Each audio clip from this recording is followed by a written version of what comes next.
ଶ୍ରୀଲଙ୍କାରେ ଚାଲିଥିବା Asia cup ଫାଇନାଲରେ ପହଞ୍ଚି ଯାଇଛି ଭାରତୀୟ ମହିଳା ଦଳ। ଖେଳାଯାଇଥିବା ପ୍ରଥମ ସେମିଫାଇନାଲ ମ୍ୟାଚରେ ବାଂଲାଦେଶକୁ 10 ୱିକେଟରେ ପରାସ୍ତ କରି ଫାଇନାଲରେ ପ୍ରବେଶ କରିଛି ଭାରତୀୟ ମହିଳା ଦଳ।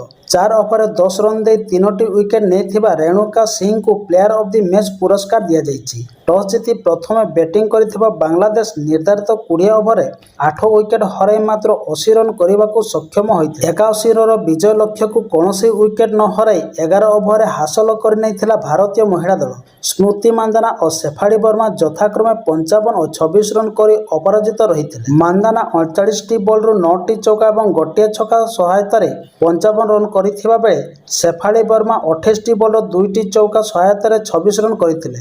ବାଂଲାଦେଶ କୌଣସି ବୋଲରଙ୍କୁ ସଫଳତା ମିଳିନଥିଲା। ସେମାନଙ୍କ ମଧ୍ୟରୁ କେହି ଭାରତୀୟ ଏହି ଓପନର ଯୋଡ଼ିକୁ ଭାଙ୍ଗି ପାରିନଥିଲେ। ଅନ୍ୟପକ୍ଷରେ ବାଂଲାଦେଶ ତରଫରୁ ଅଧିନାୟିକା ନିଗାରା ସୁଲତାନା ଓ ସରନା ଅଖତରଙ୍କୁ ଛାଡ଼ି ବ୍ୟାଟିଂ କରିବାକୁ ଆସିଥିବା ଅନ୍ୟ 6 ଜଣ ବ୍ୟାଟର ଏକ ଅଙ୍କ ପାର କରିପାରିନଥିଲେ।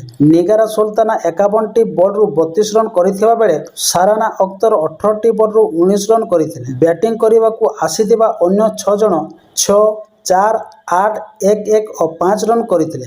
ନାହିଦା ଅଖତର ଖାତା ଖୋଲି ପାରିନଥିବା ବେଳେ ସରନା ଅଖତର ଅପରାଜିତ ରହିଥିଲେ। ଭାରତ ପକ୍ଷରୁ ରେଣୁକା ସିଂ ଓ ରାଧା ଯାଦବ ଭଲ ପ୍ରଦର୍ଶନ କରିଥିଲେ। ଉଭୟ 3ଟି ଲେଖାଏଁ ୱିକେଟ ନେଇଥିବା ବେଳେ ପୂଜା ବସ୍ତ୍ରକାର ଓ ଦୀପ୍ତି ଶର୍ମା ଗୋଟିଏ ଲେଖାଏଁ ୱିକେଟ ନେଇଥିଲେ।